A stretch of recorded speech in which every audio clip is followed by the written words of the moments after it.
గౌరవనీయులైన రేవంత్ రెడ్డి గారికి ఒకటే విజ్ఞప్తి అండి. రాను మన ఇప్పుడు తెలంగాణలో నూతన విధానాలు పాలసీలు తీసుకురావాల్సిన అవసరం ఉంది. పరిశ్రమలకు కానీ, ఎడ్యుకేషన్కి కానీ, శాంతి భద్రతలు కానీ, వ్యవసాయ రంగానికి కానీ, ఏ రంగానికైనా టెక్నాలజీ వాడాలి. ఇప్పుడు ఉద్యోగాలు కల్పన ఒకటి, కొన్ని విషయాల్లో ఇప్పుడు ఏఐ టెక్నాలజీ అనేది వ్యవసాయ రంగానికి కూడా ఉపయోగిస్తే ఎలా ఉంటుంది, ఎడ్యుకేషన్ రంగానికి ఉపయోగించినట్టు వ్యవసాయ రంగానికి కూడా వాడుకుంటే బాగుంటుంది. రైతులకి అందుబాటులో రోబోటిక్ పనులు మామూలుగా ఇప్పుడు కొన్ని దేశాల్లో రోబోటిక్ ఉన్నాయి.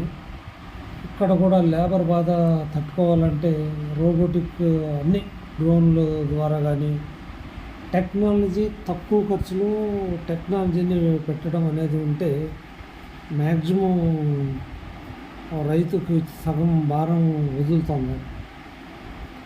ఎప్పటికప్పుడు ఏ పంటకు ఆ పంటకి మంచి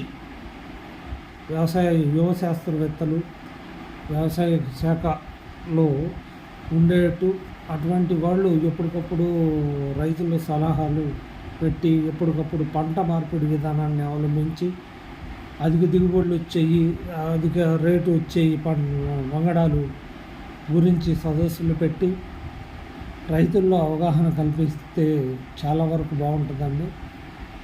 ఇప్పుడు రైతులకి గిట్టుబాటు ధర అనేది ఒక ఆప్షన్ ఒకటి, లేబర్ సమస్య ఒకటి, విత్తనాల సమస్య ఒకటి, ఎప్పుడు ఎలాంటి విత్తనాలు వాడాలి, ఎప్పుడు ఎలాంటి పంటలు వేయాలి, ఏ టైంలో వేయాలి అనేది ఏఐ సహకారంతో అంటే ఇప్పుడు రోబోటిక్ వ్యవస్థతో చాలా వరకు చేస్తే టెక్నాలజీని మనకి నూతన టెక్నాలజీని తీసుకొచ్చి వ్యవసాయ రంగాన్ని దేశంలో అన్ని రంగాల్లో కంటే అగ్రగామిగా చేసి ఇవాళ భయపడుతున్నారు పిల్లల్ని ఇవ్వడానికి రైతుల కంటే, రేపు పొద్దున రైతుల కోసం క్యూగా నిలబడేట్టు ఉండాలి. అలా చేయండి. ఇప్పుడు ఆటోమేటిక్గా అప్పుడు రైతుల కోసం పిల్లల్ని ఇవ్వడానికి కూడా రెడీగా ఉంటారండి. మీరు వ్యవసాయంలో సంస్కరణలు తేనంత కాలం ఈ గిట్టుబాటు ధర రానంత కాలం